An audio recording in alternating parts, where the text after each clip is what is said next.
나는 선한 목자라. 선한 목자는 양들을 위하여 목숨을 버리거니와 목자가 아니요 양도 제 양이 아니라.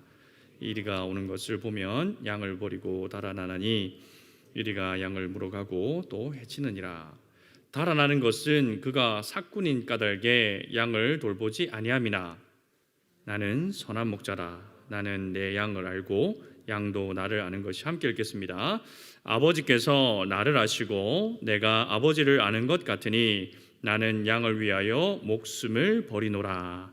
아멘. 할렐루야. 지금 저희 요셉부에서는 그 이름의 복음이라는 제목으로 시리즈로 말씀을 전하고 있습니다. 요한복음에 보면 예수님께서 나는 누구다라고 하시는 말씀들이 나오죠. 그래서 예수님의 자기 선언, 또 자기 계시, 또 헬라어로 에고 에이미라고 부르기도 합니다. 그래서 제일 먼저 나는 생명의 떡이다 라고 예수님 말씀하셨고요. 두 번째는 나는 세상의 빛이야 라고 말씀하셨어요. 세 번째는 나는 양의 문인데 라고 말씀하셨고, 오늘 네 번째 시간입니다. 오늘 예수님께서는 당신을 누구라고 말씀하십니까? 나는 선한 목자다 라고 말씀하십니다. 오늘 예수님 말씀을 보니까 목자가 두 종류가 있어요. 첫 번째는 선한 목자가 있고 두 번째는 삭군 목자가 있습니다. 이 둘의 차이가 어디서 나는 걸까요? 이 둘의 차이는 양을 위하여서 목숨을 버릴 수 있는가 아니면 그렇지 않은가에 따라서 선한 목자와 삭군 목자가 판결납니다. 선한 목자는 이리가 양떼들에게 달겨들어서 양을 물어가려고 하면 어떻게 해서든지 이리로부터 자기 양을 구출해내려고 자신을 아낌없이 희생하는 사람이 바로 선한 목자다라고 말합니다. 하지만 삭군 목자는 혹시라도 내가 저 양 구해내려고 하다가 내가 이리에 물리면 어떡하지? 또 내가 다치면 어떡하지? 그 생각이 먼저 드는 거예요. 그래서 뭐 양도 저거 내 양 아니고 우리 주인 거니까 저 한 마리 물려간들 나는 상관없고 나는 월급만 받으면 되니까 상관없어. 그렇게 양이 물려가도 자기 목숨만 보존하려는 사람, 그런 사람도 삭군 목자가 되는 것이지요. 선한 목자는 내 목숨보다 양의 생명을 더 귀하게 생각하는 사람입니다. 하지만 삭군 목자는 양의 생명보다는 내 생명이 더 중요해. 내가 더 중요하게 생각하는 사람.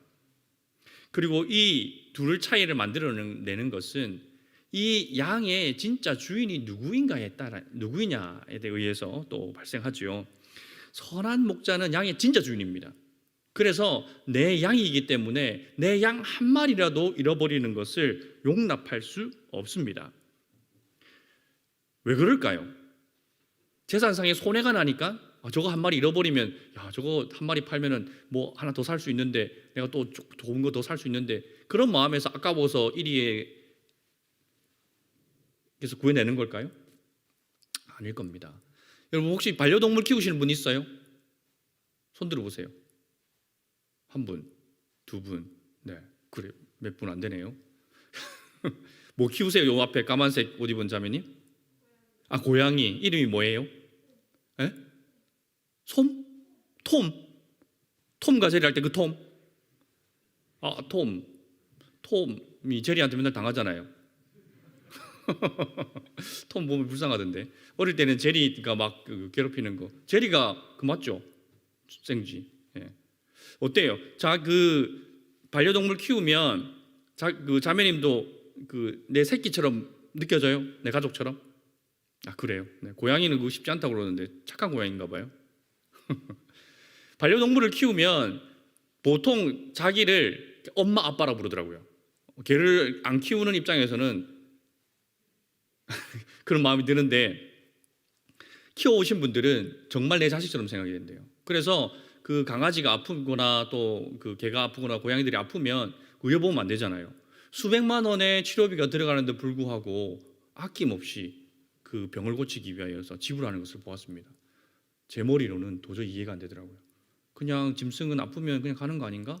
라고 생각할 수 있는데 그거는 내 강아지가 아니기 때문에 내 고양이가 아니기 때문에 그 300만 원, 400만 원이 나는 아까워요. 하지만 그 고양이 개를 키우는 주인의 입장에서는 하나도 아깝지 않아요. 그가 조금 더 건강하게 나와 더 오래 있을 수 있다면 얼마든지 지불할 수 있는 돈이라고 생각하는 거죠.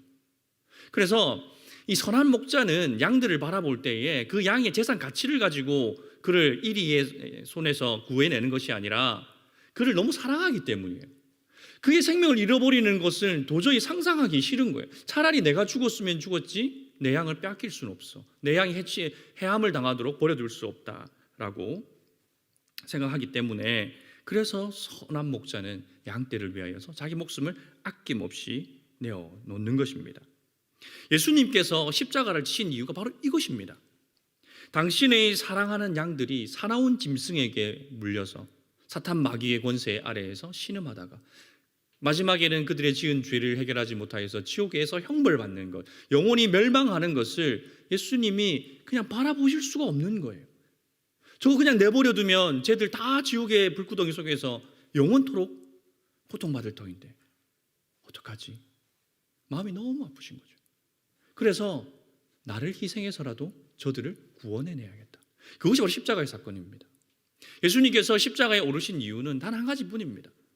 이 십자가를 지심으로 말미암아서 예수님께서 그래 가만히 있어봐, 내가 이 십자가를 한번 지고 난 다음에 내가 이 기독교를 창실해서 내가 세세 무궁토록 좀 이게 창시자로서 그 영광과 존귀를 좀 받아야겠어, 그런 마음으로 오르셨겠습니까? 그럴 리 없잖아요. 예수님께서 야 내가 이 세상을 한번 뒤집어 보려고 이게 혁명을 꿈꿨는데 야 이거 안 되네, 내 힘으로는 안 되네, 어쩔 수 없다, 그냥 나는 여기 이쯤에서 나의 사명을 마치고 그냥 십자가에서 죽는 것으로 내 혁명을 마쳐야겠다, 그런 심정으로 십자가에 오르셨나요? 아니잖아요. 예수님께서는 단 한 가지 이유, 자기의 사랑하는 백성들을 구원해내기 위하여서 그 십자가에 오르신 것입니다. 그 십자가에서 당신의 살을 찢으시고 또 모든 물과 피를 쏟아내시면서 자기의 생명과 우리의 생명을 맞바꾸신 것이죠. 왜? 사랑하니까. 다른 이유가 없습니다. 예수님께서는 우리를 너무나도 사랑하시기 때문에 당신을 기꺼이 십자가에 내어주신 겁니다. 우리는 그러한 사랑을 받고 있는 존재들이죠. 여러분들은 예수님이 나의 선한 목자이심을 고백하십니까? 고백하시면 아멘 한번 해봅시다. 시작. 그래요. 네. 잘하셨어요. 그러면 예수님이 나의 선한 목자이십니다 라고 고백할 때 여러분은 어떤 걸 꿈꾸세요? 일단 먼저 나를 구원해 주시는 분, 또 어떤 걸 꿈꾸세요? 아, 내가 어렵고 힘들 때에 나를 인도해 주실 분, 나를 사나운 이리와 같은 그 어려움으로부터, 그 공격으로부터 나를 보호해 주실 분, 나를 푸른 초장과 쉴만한 물가로 인도해 주실 분, 나에게 꼴을 풍성히 먹여 주실 분, 그런 거 생각 많이 나죠. 그런데 더 근본적인 것이 있습니다. 예수님이 나의 선한 목자이십니다 라고 내가 고백하는 것은 이것이 어떤 의미냐면 이제 저는 예수님의 것입니다 라는 표현이에요. 고백이에요. 예수님께서 우리를 당신의 양으로 생각하셨기 때문에 십자가에 오르신 거잖아요. 그것을 내가 믿는다면 이제 나의 주인은 누구시라고요? 예수님이신 거예요.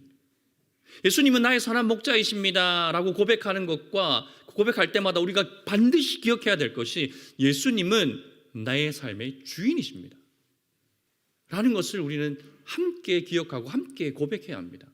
예수님이 나의 선한 목자이시기 때문에 목자가 줄 수많은 은혜와 혜택들만 생각하지 말고 나를 위하여서 자기를 내어주신 그 예수님이 나의 선한 목자라면 이제 나의 삶도 예수님의 것입니다 라고 고백하는 것이죠. 이제 우리의 삶의 소유권은 나에게 있는 것이 아니라 예수님께 있습니다 라는 고백이 예수님은 나의 선한 목자이십니다 라는 것입니다. 예수님이 나의 삶에 대한 소유권은 교회에 있을 때에만 효력이 있는 거 아니잖아요. 내가 어디에 있든지, 집에 있든지, 직장에 있든지, 학교에 있든지, 친구를 만나든지 누구를 만나든지 간에 그 모든 시간과 공간 속에서 예수님이 나의 주인이십니다가 고백되어야 하는 거예요. 그래야만 예수님이 나의 선한 목자이심을 고백하는 자의 삶이 되는 것이죠. 그래서 예수님을 나의 선한 목자로 모시고 예수님을 나의 삶의 주인으로 모시고 사는 사람들은 가장 복이 있는 사람들입니다. 왜냐하면 예수님께서 우리를 위하여서 당신의 생명을 내어놓으신 분이시고 또 이 십자가를 통하여서 그 사랑을 이미 확정하셨기 때문에 우리는 그 예수님의 사랑을 한 몸에 받고 있는 사람들이죠.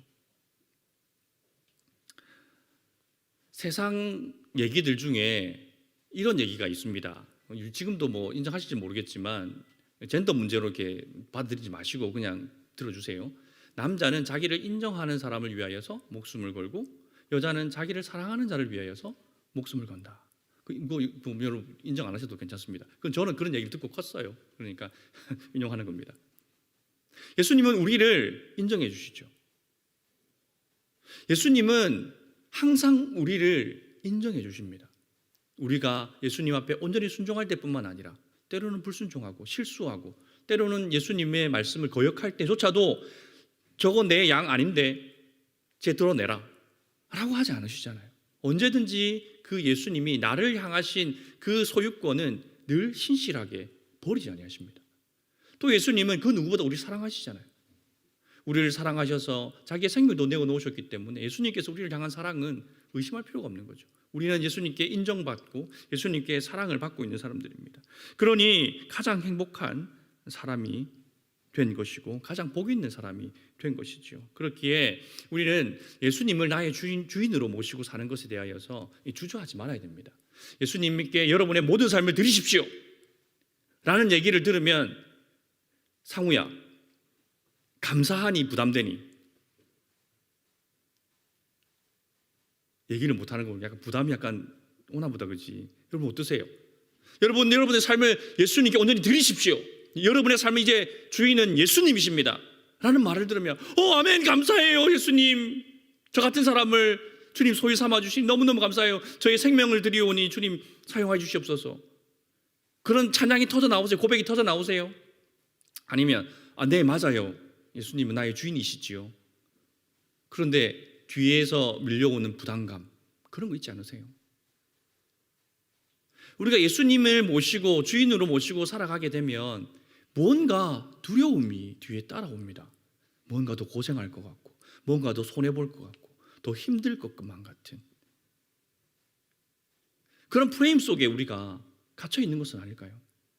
예수님이 나의 온전한 선한 목자이심을 고백하면서 그 선한 목자께서 내 삶을 인도하시도록 내가 내어드린다면 나의 삶은 가장 행복하지 않을까요? 가장 안전하지 않을까요? 가장 복되지 않을까요? 여러분 이것이 진리입니다. 예수님께서 우리를 구원해 주신 목적이 거기에 있는 거죠. 양으로 생명을 얻게 하고 더 풍성한 삶을 살게 하시려고 더 좋은 것을 우리에게 주시려고 예수님께서 우리에게 선한 목자가 되어주신 것입니다. 나는 선한 목자라. 나는 내 양을 알고 양도 나를 안다라고 말씀하시잖아요. 예수님은 우리의 모든 것을 알고 계세요. 우리가 예수님을 잘 따를 때 또 나의 장점 또 사람들 앞에 내어놓을 만한 그런 아름다운 것들만 알고 계시는 것이 아니라 사람들에게 도무지 내어놓을 수 없는 우리의 부끄러움이나 우리의 단점, 나의 흑역사 그 모든 것을 예수님은 다 알고 계세요. 그럼에도 불구하고 예수님은 우리를 버리지 아니하시기 때문에 우리는 그분을 온전히 신뢰할 수 있는 거죠. 그 예수님을 신뢰함으로 내 삶을 내어드릴 때에 우리의 삶이 반드시 아름다운 삶으로 복된 삶으로 변화되는 것입니다. 그러면 나의 삶을 예수님께 드립니다 라고 말할 때 그러면 도대체 어떻게 살아야 되는 걸까요? 네 가지 경우가 있을 것 같아요. 첫 번째는 내가 예수님이 기뻐하시는 삶을 살기 위해서 우리가 반드시 고려해야 될 것이 있는데 이 일을 예수님께서 기뻐하시는가 아닌가를 항상 살펴야 돼요. 그것으로 판단해 보면 예수님을 따라가는 삶, 예수님의 주인된 삶이 어떤 삶인지 웬만하면 판결이 납니다. 그 네 가지 경우가 있을 거예요. 첫 번째는 예수님도 기뻐하시고 나도 기뻐하시는 일이 있어요. 가끔씩 그런 일이 있습니다. 그러면 어떻게 하면 돼요? 할렐루야 감사합니다 주님. 그러니까 찬양하면서 걸어가면 되는 거죠. 예수님도 기뻐하시고 나도 그거 너무 좋으니까 걸어가면 됩니다. 이건 문제가 안 돼요. 두 번째는 예수님은 기뻐하시는데 이게 나는 별로 기쁘지가 않아. 이럴 때 고민되지 않나요? 예수님은 이러한 길로 이 선택을 또 이 일을 하기를 원하시는 것을 내가 알겠는데 나는 그 길이 힘들 것 같아. 피곤할 것 같고 또 고생할 것 같아. 그래서 선뜻 마음이 안 내키는 거예요. 그때는 어떻게 해야 돼요? 예수님의 그 길을 나도 기뻐할 수 있게 해달라고 간구하셔야 됩니다.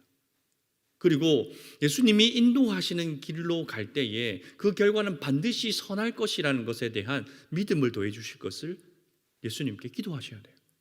그래서 내 마음이 변하여서 순종해 보시면 처음에는 그 길이 힘들 것 같고 그 길이 귀찮을 것 같고 그래서 하기 싫었는데 막상 순종해서 그 길을 걸어가고 나니 예수님께서 왜 이 길로 나를 오라고 하셨는지 알게 되는 거죠. 여러분 그 신앙 간증하시는 분들 들어보셨죠? 대부분 나와서 하는 스토리가 이 이야기입니다. 예수님이 이걸 원하셨는데 나는 그게 죽어도 가기 싫어가지고 버티다가 웬 모든 고생을 다 하다가 결국 순종했더니 예수님이 왜 이 길로 나를 인도하셨는지 이제는 알겠습니다. 여러분 삶 가운데 그런 경험 있지 않나요? 그래서 내가 기뻐하지 않는 일, 예수님이 기뻐하시는 것 같으면 순종할 수 있는 힘과 능력을 달라고 하나님 앞에 간구하시고 순종해 보십시오. 그러면 여러분들 삶에 그 선한 목자가 주시는 복된 열매, 풍성한 삶을 누리게 될 것입니다. 세 번째 경우는 예수님이 기뻐하지 않는데 내가 기뻐하는 일이 있어요. 이거 어떻게 해야 됩니까? 예수님은 기뻐하지 않으시는데 이건 내가 기뻐해. 그래서 계속 그 길로 가고 싶어. 그 길로 들락거리고 그 문을 들락거려요. 어떻게 해야 돼요? 그때는 회개하셔야 됩니다. 예수님이 기뻐하지 않는 일을 내가 계속 기뻐하고 있다면 회개해야 돼요. 돌이켜야 됩니다. 하나님께 그 마음을 돌이켜 주시옵소서라고 기도하셔야 돼요. 그래서 더 이상 예수님이 기뻐하지 않는 일을 내가 기뻐하는 일이 없도록 해 주십시오 라고 기도하셔야 돼요. 네 번째 마지막 경우입니다. 예수님께서도 싫어하시고 나도 싫어요. 그럼 안 하면 되죠. 안 하면 되는데 안 할 수 없도록 만드는 외부의 힘이 있을 때문에 이게 우리의 큰 고민입니다. 세상이 우리에게 강요할 때도 있고 관계 속에서 강요를 당할 때도 있어요. 회사에서 가서 일하다 보면 또는 여러분 학교에서 공부하다 보면 그런 거 강요받지 않으세요? 나도 컨닝하기 싫어. 예수님도 내가 컨닝하는 거 싫어해. 근데 다 컨닝해. 압박받지 않으세요? 물론 믿음 있는 사람들 난 컨닝하는 요즘 학교에서 컨닝해요? 요즘 하면 큰일 나죠? 여러분 안 해보셨으면 모르는구나. 제가 대학 다닐 때 매도 그게 약간 미덕이었어요. 그래가지고 서로 막 좀 그런 미끼가 있었거든요. 학점이 별로 중요하지 않는 시대였어요. 또는 회사에서 뭔가 불법을 강요할 때가 있어요. 조직적으로. 야, 그 다 업계에서 이렇게 하는 거니까 좀 해라. 너한테 피해가는 것도 아닌데 그냥 해라고. 여러분 이럴 때 어떻게 해야 될까요? 사회가 또는 조직이, 문화가, 관계가 내가 하기 싫은 것을 억지로 강요할 때 그때는 내가 속한 그 조직과 그 그룹과 그 문화를 변화시켜 달라고 우리는 하나님 앞에 간절히 기도해야 됩니다. 그것이 그리스도인들의 사명이에요. 혹시라도 그곳이 하나님의 정의가 하수와 같이 흐를 수 있도록 변화시키기 위하여서 나를 그곳에 보내신지도 모르는 일입니다. 그 일에 계속해서 강요받아서 할 때마다 마음속에 얼마나 큰 정죄감이 옵니까? 힘들잖아요. 한번 부딪혀 보시기를 축복합니다. 기도하시고 그리고 하나님이 주시는 마음을 따라서 지혜롭게 그 하나님을 예수님이 기뻐하지 않는 상황을 만들어내는 그 상황들을 그 사회 제도를 그 세상의 세력들과 한번 당당하게 맞서 부딪혀 보시기 바랍니다. 말은 쉽겠지만 어렵겠죠. 그런 기도가 필요한 거예요.